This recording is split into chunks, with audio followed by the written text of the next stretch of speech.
The next time the Seattle Seahawks will win the Super Bowl will be next season. Woo. The next time the New England Patriots will miss the playoffs will be next season. Remember who told you that?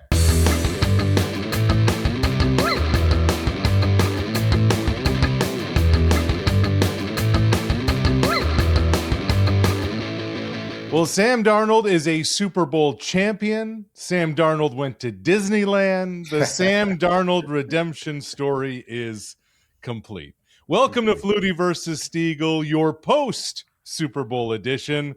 This is your head-to-head weekly NFL picks and analysis show. There is Milt Stegall. Here is Doug Flutie in a bat cave.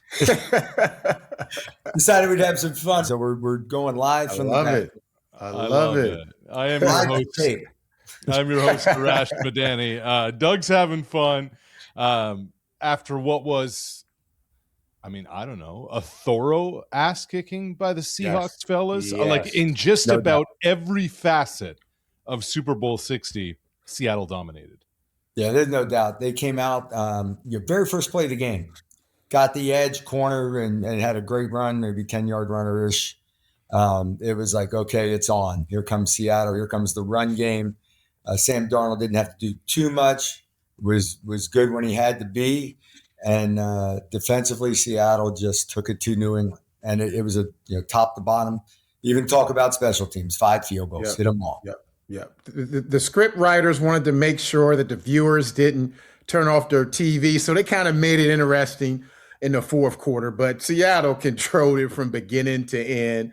It was never in doubt. That defense was not great. They were spectacular. One of the best defensive performances we've ever seen in the Super Bowl. I think you got to go back to maybe the Bears, what they did against New England, same team in their Super Bowl. But what Seattle did defensively and just overall was spectacular. And it was a great performance. Yeah, they were aggressive from the get-go and decided we're going to pressure Drake Maye, make him get rid of the ball quickly, or at least be hitting them and get those sacks. And they didn't back off. They came from the beginning of the game. Well, let's start there. We can get into Sam Darnold. There's so many different parts of this football game that Seattle dominated, even special teams. Like the kicker and punter were integral in that win. But let's start with pressure because that's how Seattle won this thing. They're getting safety blitzes coming through the B gap, like the interior of the New England offensive line, to say nothing about their left tackle and their left guard, both rookies being eaten alive. It almost felt like coming into this thing, Mike McDonald's plan was, we're going to use our defense as a weapon, our defense as the biggest threat, and we're going to do it with pressure. And guys, they absolutely did. Well, if you're going to pressure, number one, you've got to trust your secondary. You're trusting the guys on the back end to get it done. But boy, they brought it. They got free rushers all day long with the schemes. New England was trying to help their left side of the line by sliding protection that way, doing turnback. But it leaves your right tackle one-on-one. It leaves big gaps on the front side, and guys were running through, whether it was off the edge or through a gap. New England was conscious of their weak spot. And so when you slide the line, it brings the extra offensive lineman that way to help if he becomes free. They weren't allowing that extra guy to be free to double. They were having to pick up a blitz and leaving gaps on the strong side where guys were just running through. Yeah. And I very rarely say coaches win games. It's usually the guys on the field, but coaches can lose games. And in my opinion, Josh McDaniels was as big a part of losing his game as anybody on that field because he didn't adjust. You see your quarterback getting pressured. Do some max protection. Bring in an extra lineman, extra tight end. Give him some more time. You see your receivers not getting open. Make some adjustments there. And he didn't make any. And you got to give some credit to Mike McDonald. He did a great job, but Josh McDaniels did not. And he's one of the greatest offensive coordinators we ever seen in this league, but that was not one of his best. That was one of his worst performances in his career, in my opinion. And I get it. You haven't scored anything, at the half, and it's a long break because the hoopla around the halftime show. But I felt McDaniels also abandoned the run way too early. Like, you got Stevenson back there who can carry the mail for you. And it almost felt like, to me, Doug, watching it, it felt like McDaniels was putting so much of the load on Drake Maye to get it done for them offensively. Initially, like in the first drive, Patriots threw a few first downs together. They ran the ball very well in that first drive. Picked up some first downs on the ground and put themselves in good down and distance. The drive stalls out. But that was encouraging early on. And you're right. I think as the game got away from them and became a 2-score game to a 3-score game, it was time to just turn it loose. Maybe he did start a little early. Along those lines, Drake Maye, once the game was out of reach, relaxed and started slinging the ball around, made some plays. And that's something that, he played tight through the playoffs.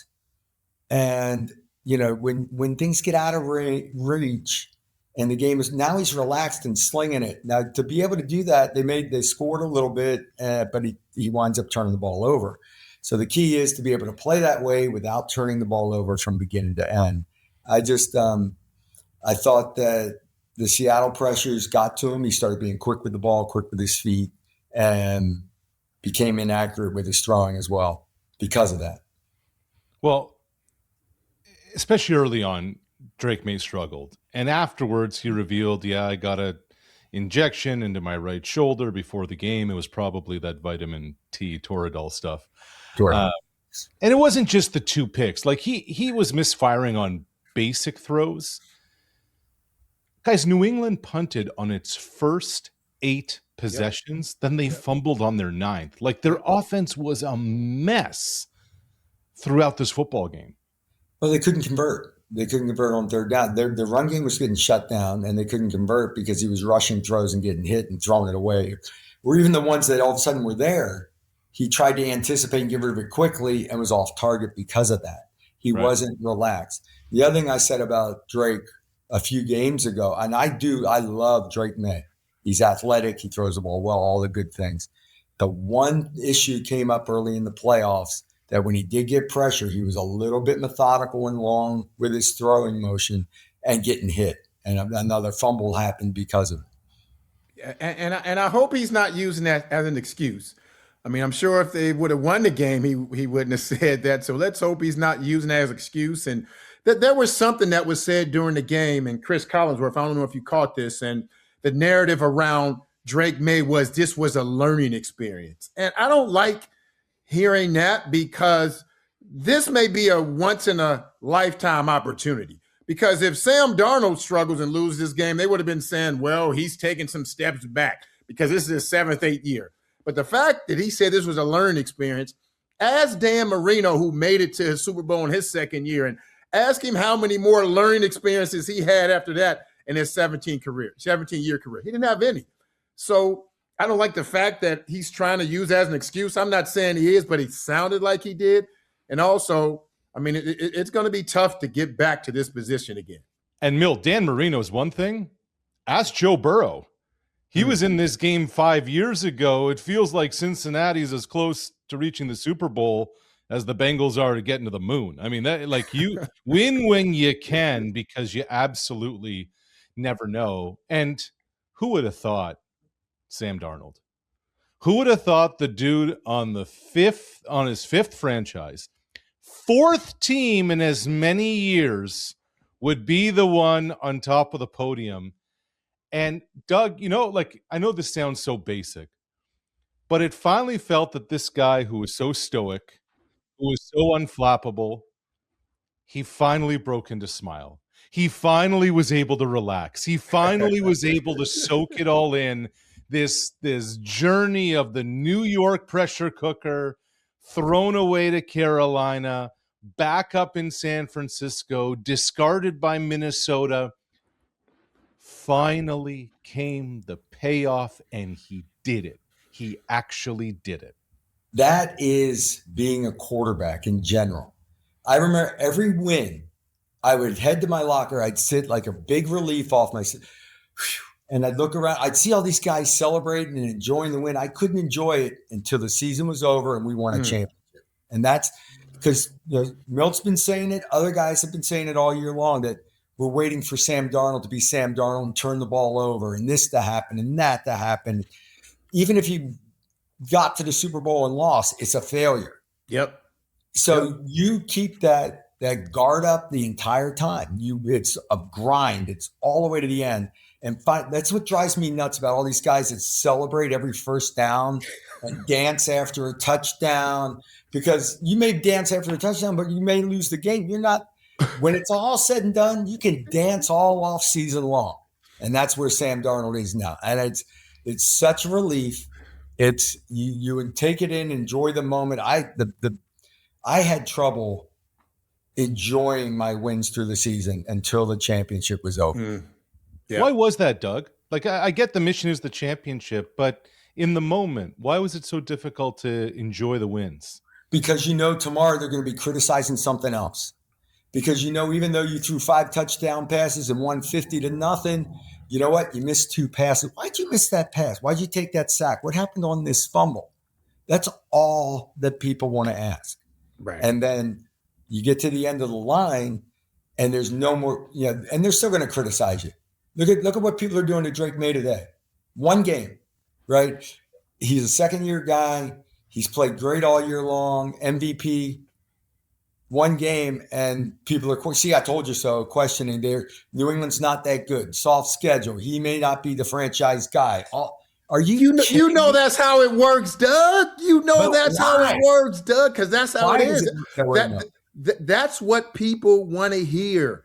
They want to hear people who are doing better than them struggling a little bit. They want to hear that the New England Patriots, who've won all these championships now, they couldn't get it done again. People want to hear that. They love to see other people fail sometimes, and that's what's going on. And as pundits, that's their job. That's our job. That's our job to say, okay, why did you struggle? You couldn't get it done. Especially when you're the quarterback. When things are going great, they love you, but when they're not, you got to take that heat. You got to live with it. It's part of the. You know this, Doug. You know how it works. You've been through it. I just don't like it. I don't like it. Because I know how hard these guys work. I know how hard, and it can all pivot on a tipped ball. It can pivot on a slip. Who knows?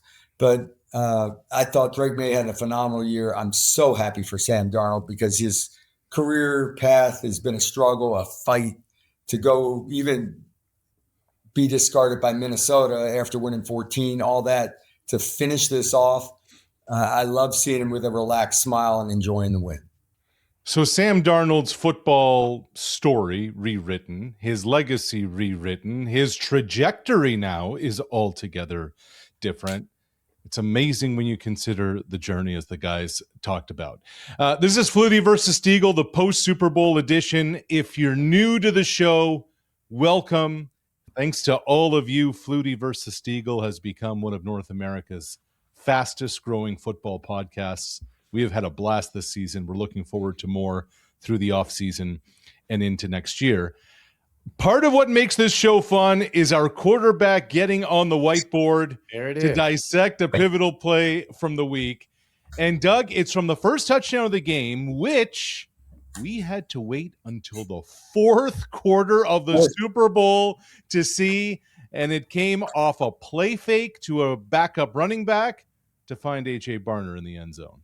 It's basically the same route we've been talking about all year. It's a scissors route, a post with a corner route that we referred to as Flutie way back in the day. And it's the same touchdown that JSN caught in the last game.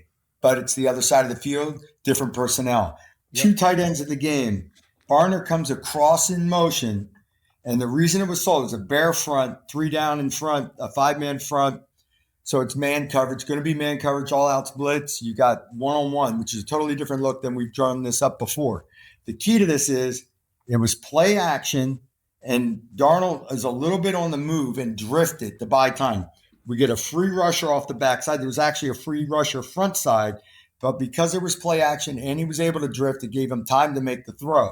The play action also in this front, they're all out to stop the run game. Yep. Everyone stepped forward.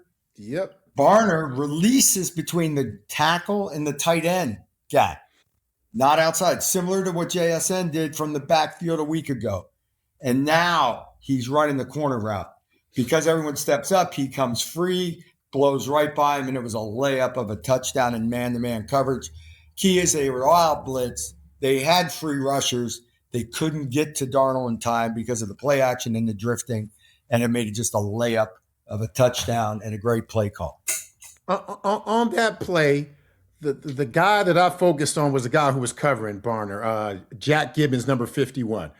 And when Barner came out, he never gave the illusion that he was blocking him or anything. He ran straight up the field, and it was man-to-man coverage. And when you have coverage like that, you're usually going to run the guy. But the fact that they were running the ball so well in that game, Gibbons said, I don't care about the guy I'm covering. They're running the ball. I'm going to get the running back. And he never covered Barner, never took a look at him until he was celebrating in the end zone. So that's what having a great running game will do for your team. It sets up that play action pass where you don't even have to actually act like you're blocking your guy because the running game's been working so well. And we saw that, and Gibbons never had a chance because he was had so much tunnel vision on that runner game. Barner was running up the field wide open. The irony of it all is that Kenneth Walker was the Super Bowl MVP, the running back. He wasn't even on the field. He wasn't even in the game. George Halani, the backup running back, was the one they went on the play fake to. And because, Milt, as you talked about, they were so keyed in on stopping the run because of what Walker had done to them, that set up Barner being free. He cashed plus 12. The other part that sells it is the down tight end is now blocking and firing out and blocking at the line. You know, he's not releasing, arcing, anything like that. So it all looks like run, other than, as Milt pointed out, when Barner came through, Barner's just worried about finding that gap to release. And so he just took off up the field and still blew right by the linebacker. Clint Kubiak went out with a bang, baby. He went out with a bang. I mean, they did it in all three facets. We talked about it earlier. You know, the offensive design was terrific. The patience from the Seahawks committing to the run. They didn't ask Darnold to do too much. I think it was only 2 or 3 downfield throws the entire night. And as lights out as the D was, 11 quarterback hits, 6 sacks, 2 interceptions, the fumble. I honestly thought, guys, one of the most impactful players on the football field was Seattle's punter. Like, Michael Dickinson had 3 punts inside the 20. 2 of those suckers were inside the 5-yard line. And when you're going up against a New England offense that's having so many issues getting anything going, pinned so deep in your own territory to start series, that absolutely was such a factor in this football game. Yeah, right after New England scored their first touchdown and gave themselves a little bit of life and got a stop, and we're going to get the ball back. Boom, it goes all the way down to the 1-yard line, down the ball, and you got to go 99, right? It just, special teams played a big role. Yeah, that field position was really important because, yes, Seattle was having some success on offense, but they were just kicking field goals early on. It was just field goals. So it wasn't like they were running away with the game, but they were creating that long field for New England. When you have a young quarterback and he sees he has to go, 60, 70 yards just to get in field goal range, that's tough mentally. So that was important. Those kickers who we usually don't talk about unless they're messing up were very impactful in this game, and I guarantee you those guys were celebrated in the locker room after that win. Even where was I going with this? Early in the game, when Seattle realized how stifling their defense was on New England, that New England couldn't do anything, they were playing for field goals. They were playing it cautious, not trying to convert on some third downs. Go ahead and settle. We'll run the ball here on 3rd and medium, 3rd and long, and kick the field goal, because they knew New England wasn't doing anything. They were able to rely on going ahead and lining up and kicking a few field goals there. Well, congratulations to the Seattle Seahawks. They are Super Bowl champions again. Sam Darnold, a big part of the story, but the Seahawks were built through the draft. You think about some of the most impactful players on the roster, they're all byproducts of nailing draft picks, some of them from the Russell Wilson deal. Mm-hmm. And, guys, football is such a copycat game. And it feels year after year, other franchises look at how Super Bowl champions were built, how they won, and they try to mimic their rosters that way. If a corner makes a big impact in a Super Bowl game, we're suddenly investing in corners. If it's a tight end that takes over, the same deal. Pass rushers, we saw that in the aftermath of the Giants and Justin Tuck winning against the undefeated Patriots. So what are your takeaways from how Seattle built it, other than hitting on the picks? And how will that impact this offseason where teams want to go in certain directions in the construction of their rosters? Yeah, I don't know the specifics of it. I don't know who's going to go after what and what pieces you need as a team. The bottom line is if you can get to the quarterback, hit the quarterback, make him get rid of the ball early, get him uncomfortable, you hit the nail on the head. An undefeated season for the New England Patriots with Tom Brady at quarterback. They ran into a Giants team that with a 4-man rush made them uncomfortable, made them get rid of the ball. Yeah. That's what was happening last night. Even if they rushed 4, they got there. So Seattle was bringing heat. They were putting pressure on the quarterback. So defensively, and this league, the quarterbacks are good. Offenses are great.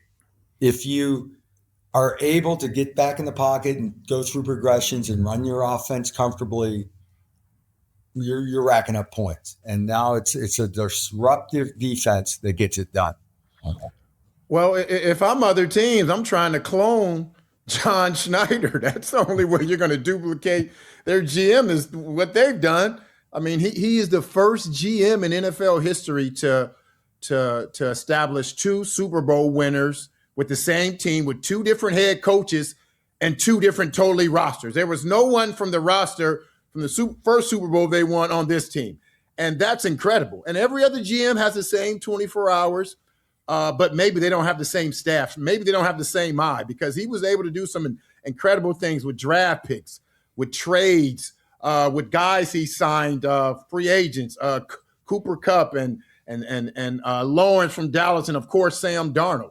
So unless you're going to get a GM with his eye, the personnel department, their scouts, you're not duplicating what they did. It's unfortunate because all these same GMs, all these same personnel staffs, they have the same resources. They have the same time that these guys have.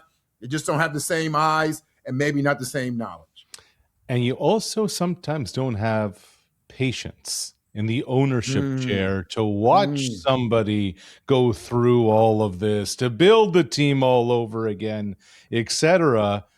I mean, it's been a little rocky over there in Seattle after the passing of Paul Allen. What's going to happen with the transfer, the sale of ownership? Through all of that, John Schneider has had the opportunity to build this team, which brings us to this offseason. And all of a sudden, everyone's like, wait a minute, Sam Darnold was a free agent and now he's winning a Super Bowl? How do we go find one of those? You're saying Kirk Cousins can do the same, huh? Yeah. Is it Kirk Cousins? Is it Mac Jones? Is it Kyler Murray? It's not Kyler Murray. Well, look how Elway won his Super Bowl and Manning at the end. Was it Favre winning his Super Bowl? I think it was Favre. But running the football, becoming the role player, not having to win the game at the quarterback position because you've got a great defense, a good running game, and a good all-around team. The superstar quarterback can get you there and get you close. But the bottom line is you need the whole package. And that's what Buffalo's learning. And that's what, there's even look at the Rams and Matt Stafford slinging the ball around, but he didn't get there. So you need everything in place. It's not just a one-man show. So there's a lot to unpack here. Let's start with Stafford and the Rams. Week 16, LA's up 16 on Seattle in the fourth quarter. Effectively the division on the line there. Right there. If the Rams win that thing, they'd have home field throughout. Zach Charbonnet picks up a loose ball in the end zone when everyone thought the play was over. Somehow Seattle wins that game. They don't look back. Stafford's already said he's returning next season. Right. So understanding you don't pick up where you left off, you start all over again with a veteran quarterback. What are we expecting from the Rams this offseason? Because, Doug, you were high on them throughout the season. That was an explosive offense. That was a defense that could make plays. it feels like they're that close to being back at the Super Bowl. What do they need to do? Yeah, they're looking at the defensive side of the ball. I think they've got things in place on offense and defensively. Premier pass rushers are a premium. I've said that for years. They are disruptors of the game. They're the guy that makes your corners better because you're getting pressure and the ball's out early. They're the guys that can get the strip sack, all that. And you can light up the scoreboard. You can't do it every day. You can't light up the scoreboard all day. And we saw it in snowstorms and bad weather and whatnot. And you need that defense. I think they need a little improvement on the defensive side. Actual needs, I'm not 100% sure. So, Milt, here's what I wonder, especially with you being a receiver. I believe New England needs a legitimate number one without a doubt. threat. Without a doubt. Diggs isn't that anymore. Nope. Booty, nah. No. Hunter Henry's fine as a tight end. Now, a lot of people are going to keep talking about A.J. Brown reuniting with Mike Vrabel. I mean, that's going to be a dead cap hit of over $40 million for Philly if they trade him. What does a number one receiver do for Drake Maye in that New England offense if they go land one of those? Well, it just gives him confidence to know that he can throw it to a guy who doesn't have to be open. Number one receivers are guys who don't always have to be open to make plays. When you have the receivers that Buffalo or New England have, they basically have to be open for them. Even Diggs, who he used to be that guy where he didn't have to be open, but now he has to be open. When you have that number one guy, Justin Jefferson, Jamar Chase, T. Higgins, those guys don't have to be open. You can trust them and you can throw them the ball, and the worst case scenario is going to be incomplete. And a lot of times they're going to catch it and make plays, and they don't have that now, and they need that guy. Do you find him in the draft? Do you trade for him? I don't know, but they need to find that guy to give Drake Maye that confidence where he can make those throws, because now he's looking to make those throws where the guys have to be open, and that's not going to always be the case in the NFL. What do you think that does for Drake, Doug? I think what it does is scares the living daylights out of a defense to blitz you the way Seattle blitzed New England. To leave a big-time receiver one-on-one, you're letting up the opportunity for a big play at any given moment. Even as Milt says, even when the coverage is good, you put the ball up and give your guy a chance because now he's just a talent. But chances are he's going to get separation quickly and the ball's going to be up and gone if you take those risks. So that guy dictates coverage. They're going to have to roll safety his way, leave other guys one-on-one. It does a lot of things for you. The next time the Seattle Seahawks will win the Super Bowl will be next season. Woo. The next time the New England Patriots will miss the playoffs will be next season. Remember who told you that. That's it. Wow. That's how I'm going to finish it right there. Wow.